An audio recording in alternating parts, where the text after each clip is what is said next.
अब हम एक और अध्याय स्टार्ट कर रहे हैं गणित का। That part is called as coordinate geometry, जिसमें 5 चैप्टर्स आते हैं, straight line, circle, parabola, ellipse and hyperbola. ठीक है। अगर मैं बात करूं जैसे कि कोऑर्डिनेट ज्योमेट्री, सॉरी, जैसा कैलकुलस में था, फंक्शंस में पड़ी हुई चीजें आगे चलकर सर इनडेफिनिट में भी काम आ रही थी कि इनडेफिनिट का कोई सवाल आ गया, उसमें इवन फंक्शन है, ऑड फंक्शन है, तो हमें पता होना चाहिए इवन ऑड क्या होता है। इनवर्स की प्रॉपर्टी जो हमने फंक्शन में पढ़ी वो सर इनडेफिनिट या डेफिनिट में इस्तेमाल हो रही है। ठीक है। एप्लीकेशन ऑफ इंटीग्रल्स में आप देखोगे कि बहुत सारी जगह कर्व स्केचिंग में ग्राफिकल ट्रांसफॉर्मेशंस का यूज होता है। तो वैसे ही ये वाले चैप्टर्स आप बोल सकते हो कि कुछ पार्ट आपस में डिपेंड करता है। स्ट्रेट लाइन का कुछ पार्ट सर्कल में यूज होगा, सर्कल का कुछ पार्ट पैराबोला में यूज होगा, या मिक्सचर ऑफ क्वेश्चंस आपको दिख सकते हैं।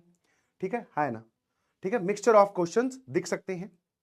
समझ पा रहे हो कि नहीं समझ पा रहे हो? और आपस में डिपेंडेंट, कुछ पार्ट डिपेंडेंट है, कुछ पार्ट इंडिपेंडेंट भी है। क्योंकि मान लो एक सवाल बनाया जिसमें उसने बोला कि सर्कल है और साथ में एक स्ट्रेट लाइन की बात कर दी। ठीक है, तो अब स्ट्रेट लाइन की कॉन्सेप्ट भी पता होनी चाहिए। जो पार्ट हम इसमें पढ़ेंगे वो इसमें कहीं पर भी यूज हो सकता है। ठीक है, समझ पा रहे हो कि नहीं समझ पा रहे हो? Is this clear to everyone? और अब अगर मैं बात करूं कि प्रायोरिटी वाइज सर ये कितना इंपॉर्टेंट है, तो भाई ये वाला जो सेक्शन है ये बहुत इंपॉर्टेंट है। तो भाई ये वाला जो सेक्शन है ये बहुत इंपॉर्टेंट है। समझ में आया? Important, scoring and easy.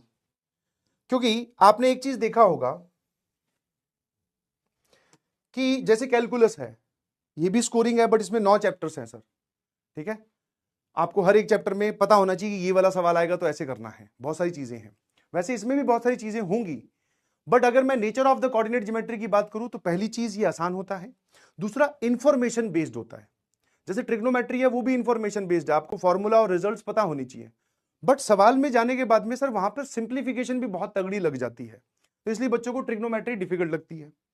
यहां पर क्या होगा, आपको फॉर्मूला और इंफॉर्मेशन पता होनी चाहिए, बट सवाल में सिंप्लीफिकेशन जो है वो नेग्लिजिबल होगी, कोई खास सिंप्लीफिकेशन नहीं होती है। मतलब सवाल में अगर आपने जैसे ही कोऑर्डिनेट ज्योमेट्री का सवाल पढ़ा, अगर उस सवाल में इस्तेमाल होने वाले फॉर्मूले आपको पता है तो आप उस सवाल का जवाब निकाल देंगे। ठीक है ना? तो क्या लिखा मैंने? Very easy, most scoring and high weightage है। यस, हाई वेटेज है। अभी मैं वेटेज वाइज भी बताऊंगा कि मेंस में किसका पार्ट ज्यादा रहता है और एडवांस में किसका पार्ट ज्यादा रहता है। Informative and procedural. Sir what do you mean by procedural? कि जब हम किसी सवाल को पढ़ते हैं तो हमें जब प्रोसीजर दिमाग में आ जाए, जैसे आपने एओडी के कुछ सवालों को देखा था, प्रोसीजरल सवाल थे, टेंजेंट नॉर्मल वाले जो, है ना? तो वैसे ही प्रोसीजरल है कि पहले हम सवाल पढ़ेंगे, हम डिसाइड करेंगे कि हम ये करने वाले हैं, उसके बाद में उस चीज को इंप्लीमेंट करेंगे, सवाल का जवाब आ जाएगा। ज्यादा कुछ नहीं सोचना है ना? तो हाई वेटेज है, स्कोरिंग है, और इजी इसलिए बोल रहा हूं बिकॉज ये इंफॉर्मेशन बेस्ड है। अब एक बच्चा बोले कि सर मुझे तो फॉर्मूले और रिजल्ट नहीं याद रहते, तो उसके लिए फिर ये डिफिकल्ट है। नहीं समझे? उसके लिए फिर ये डिफिकल्ट है। समझ गए? तो लाइन से पढ़ते हुए चलेंगे, पूरे सभी को हम कंप्लीट करेंगे। अच्छे से ध्यान दीजिएगा प्लीज। ठीक है? क्या मैं आपको समझ, मतलब क्या आप मेरी बात समझ पा रहे हैं? है ना?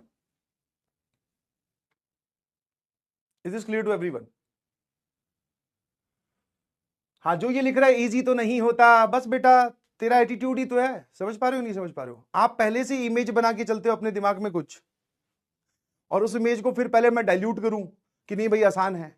ठीक है? हाँ, इंफॉर्मेशन बेस्ड है, रिजल्ट आपको पता होना चाहिए, उसके बाद में फिर ये इजी है। रिजल्ट नहीं पता होंगे तो फिर भैया डिफिकल्ट है। ठीक है? दूसरा, आजकल कुछ दिनों में ऐसा देखा गया है कि जेई मेंस में इनका मेजर पोर्शन रहता है, इन दोनों चैप्टर्स का, कि जेई मेंस में ये वाले हाई वेटेज हैं, कि जेई मेंस में स्ट्रेट लाइन के सवाल, ठीक है, स्ट्रेट लाइन के सवाल, इन दोनों चैप्टर्स का हाई वेटेज रहता है। इट इज हाई वेटेज, या फिर मोर नंबर ऑफ क्वेश्चंस आप बोल सकते हो। इन दोनों चैप्टर से आपको मोर नंबर ऑफ क्वेश्चंस। जब मैं ये बात लिख रहा हूं तो मैं आपको ये कभी या कतई नहीं बोल रहा हूं कि भाई साहब सिर्फ 2 चैप्टर पढ़ के गायब हो जाना, पैराबोला, इलिप्स, हाइपरबोला मत पढ़ना। बट ऐसा देखा गया कि इनसे, स्ट्रेट लाइन से ज्यादा सवाल आते हैं जेईई मेंस में, सर्कल से भी सवाल आते हैं, पैराबोला, इलिप्स और हाइपरबोला से कम देखे गए हैं, बट हाँ आपकी शिफ्ट में सवाल आ सकते हैं। ठीक है? और वहीं अगर मैं बात करूं जेईई एडवांस में, तो स्ट्रेट लाइन से कम आते हैं, इनस में ज्यादा आते हैं। इसके लिए सर जेईई एडवांस में इनसे सवाल आते हैं, जी एडवांस में आप बोल सकते हो मल्टीपल करेक्ट या पैराग्राफ आपको मिलेगा तो वो इलिप्स से हो सकता है, पैराबोला से हो सकता है, हाइपरबोला से हो सकता है ना। जी एडवांस में इसमें मोर नंबर ऑफ क्वेश्चंस आते हैं।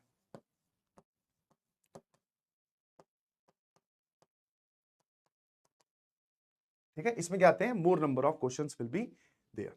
ठीक है, और कलेक्टिवली हमें सारा पढ़ना है, अच्छे से पढ़ना है, मन लगाकर पढ़ना है। ठीक है, हाँ, एक एक चीज को नोट करते हुए चलेंगे। जैसे आपने बोला सर इंफॉर्मेटिव है, तो हमें क्लास मतलब इसमें अब आप अपनी टेक्निक ये डेवलप कीजिए कि क्लास के बाद में जो भी फॉर्मूलाज या जो भी टेक्निक आपको सिखाई गई उनको एक बार आप वापस से रफ कॉपी में लिखकर जरूर देखेंगे कि फॉर्मूला इसका ये होता है, इसका मतलब ये है, इसकी कहानी ये है। ठीक है, ठीक है जी। बाकी तुम मेरे पे ज्यादा अपना दिमाग में जो ज्यादा लोड मत लीजिए प्लीज। ठीक है, बाकी सारी बातें मेरे पे छोड़ दीजिए, मैं यहां खड़ा हूं तो ठीक है, आराम से हम लोग पढ़ने वाले हैं, घबराने की बिल्कुल जरूरत नहीं है।